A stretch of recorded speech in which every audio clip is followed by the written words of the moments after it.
नमस्कार। आज की प्रेरणादायक कहानी लियो टॉल्स्टॉय की है।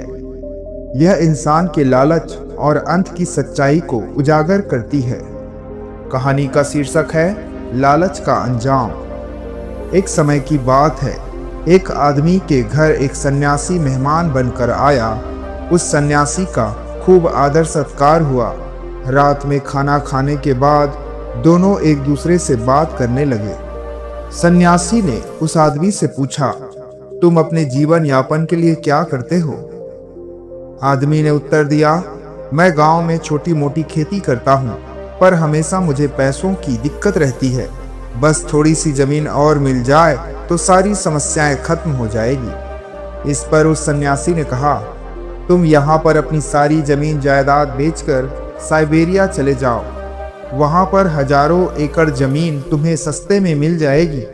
वहाँ के लोग इतने सीधे साधे हैं कि तुम्हें मुफ्त में ही जमीन दे देंगे। उस सन्यासी की बात सुनकर वह आदमी रात भर उसकी बातों को सोचता रहा। अंततः उसने साइबेरिया जाने का निर्णय लिया। वहाँ जब गया तो उसे पता चला कि सन्यासी ने जो कहा था वह पूरी तरह सच था। उसने वहाँ के लोगों से जमीन खरीदने की इच्छा जताई तो लोगों ने उससे कहा कि तुम यहाँ जितनी चाहे उतनी जमीन ले सकते हो, लेकिन शर्त यह है कि सूरज उगते ही तुम्हें अपनी यात्रा शुरू करनी है और शाम को सूरज डूबने से पहले वापस उस जगह पर पहुंच जाना है जहां से तुमने यात्रा शुरू की थी। जितनी जमीन तुम यात्रा करके घेर लोगे वह सारी जमीन तुम्हारी हो जाएगी। उस आदमी ने उन लोगों की शर्तों को मान लिया और अगले दिन सूरज उगते ही वह नियत स्थान पर पहुंच गया। वहां पर गांव के कई लोग भी जमा हो गए थे। उसने अपने साथ पानी और खाने की पोटली भी बांध ली और चलना शुरू किया। कुछ देर बाद दौड़ने लगा। वह दौड़ते ही चला जा रहा था। उसने सोचा कि वह दोपहर 12 बजे से पहले लौट आएगा, पर जब 12 बज गए तो उसने देखा कि आगे तो और भी उपजाऊ जमीन है। तो फिर उसने सोचा कि थोड़ी जमीन और घेर लेता हूँ। उसने खाना भी नहीं खाया क्योंकि खाने में वक्त बर्बाद होता, और फिर खाना और पानी की पोटली को भी वह फेंक दिया क्योंकि उसे केवल जमीन के सिवा कुछ नजर नहीं आ रहा था। अब दोपहर के 2 बजने को था। अभी भी वह आदमी जमीन घेरने का मन बनाए हुए था, लेकिन उसे मन मार कर लौटना पड़ा क्योंकि सूर्यास्त तक उसे वापस भी तो लौटना जरूरी था जहां से वह चला था, क्योंकि शर्त तो यही थी। तो अब वह आदमी वापस लौट चला, लेकिन वह काफी दूर तक आ गया था। वह घबरा गया क्योंकि उसे अब सूर्यास्त से पहले पहुंचना मुश्किल लग रहा था, इसलिए उसने सारी ताकत लगा दी।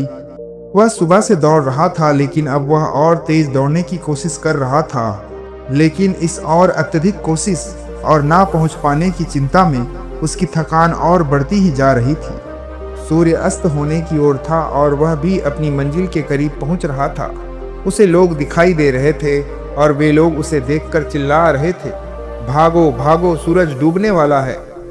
उस इंसान ने अपना आखिरी दम लगा दिया। वह तेज भागा, जितनी तेज वह भाग सकता था, लेकिन नियत स्थान में कुछ मीटर पहले ही वह गिर पड़ा।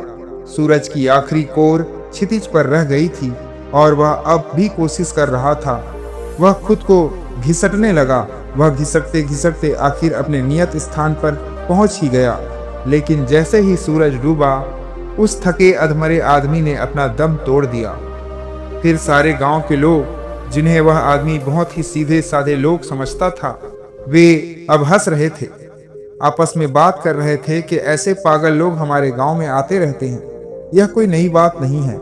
अक्सर लोग खबरें सुनकर आ जाते हैं और फिर ऐसे ही मरते हैं। यह कोई अपवाद नहीं था, यही नियम था। वे कहते हैं, अब तक ऐसा एक भी आदमी नहीं आया जो जमीन घेर कर उस जमीन का मालिक बन पाया हो। अंततः उस आदमी को 6 गज जमीन में दफन कर दिया गया। तो इस कहानी से यह सीख मिली कि लालच का कोई अंत नहीं होता। अधिक पाने की चाह में हम अपना वर्तमान, स्वास्थ्य और जीवन, सुख चैन सब कुछ खो सकते हैं। संतोष ही असली सुख है। जितनी जरूरत हो उतना ही पर्याप्त है, क्योंकि लालच अंततः विनाश की ओर ले जाता है। तो दोस्तों, यह कहानी आपको सोचने पर मजबूर करे तो वीडियो को लाइक, शेयर जरूर करें और चैनल को सब्सक्राइब करें। ऐसे ही प्रेरक कहानियों के लिए जुड़े रहिए। मिलते हैं अगले कहानी में। धन्यवाद। नमो बुद्धाय।